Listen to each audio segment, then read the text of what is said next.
arrival of our colleagues, unahin po natin mamaya si Senate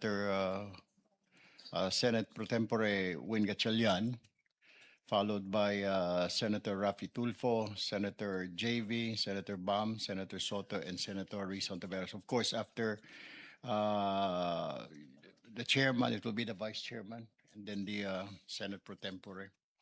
And let us now, before we go to the presentation of the various agencies present today that we invited, like the National Bureau of Investigation, the Ombudsman, the Department of Public Works and Highways, and the Department of Justice, Department of Budget Management. I would just like to quickly mention po, kasi sinasabi po basing doon sa accusations na the Blue Ribbon of the 20th Congress headed by Senator Ping Lacson, wala pong nagawa. Actually, there were bills filed because of the investigation. Isa po dyan ang Senate Bill number 1453, License Integrity Act. Ito po yung prohibiting unlawful lending, borrowing, or fraudulent use of licenses, permits, and other concessions granted by the state. Yung pagpapahiram po ng mga lisensya ng mga kontraktor. Dahil po, nabulgar po dito po sa Blue Ribbon hearing. Isa pa po ang Senate Bill number 1373, Contractors License Law. Ito po yung bill restructuring and strengthening the Philippine Contractors Accreditation Board, introduces stricter qualifications and term of office for its members. Ang ibig po sabihin, hindi na po pag ikaw ay member ng PICAB, hindi ka po pwedeng mangontrata sa gobyerno.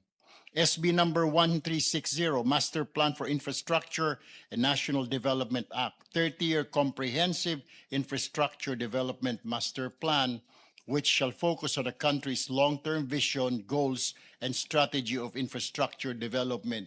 Hindi po yung basta na lamang isumiti yung program of work ng isa pong politiko para makakuha po ng pondo. Kailangan po ito nakabase sa master plan po for infrastructure and national development. Isa pa po ay ang regulation of foreign travel for government officials and employees. Senate Bill number 1362, this bill regulates foreign travels of government officials and employees who are under investigation for acts that may compromise national security, public safety, or public health. Senate Bill number 1364, amending the Bank Secrecy Act.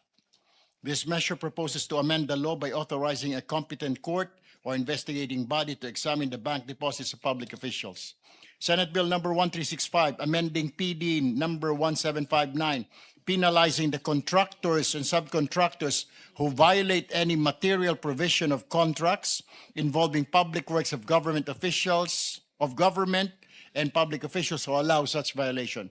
Senate Bill number 1358, Budget Modernization Act of September 9, 2025. Ito po kaya po natin mapapanood na from now on ang bicameral conference po ng dalawang kapulungan sa pagsasagawa po ng ating budget at marami pa pong iba. Yun lamang po ipinapaalala po natin doon sa mga nagsasabi na wala pong ginawa ang Blue Ribbon hearings po nito mga nagdaang panahon. Yan po ang accomplishments po ng Blue Ribbon hearing na isinagawa po natin ngayong 20th Congress. Now, we go to the presentation. Yes. If you don't mind, Mr. Chairman, yes, also to fortify what you're saying, Senate Bill 1835 is an Infrastructure Governance Act reorganizing the DPWH. It's we filed the bill. Noted, Senator Soto. Let us now move to the presentation of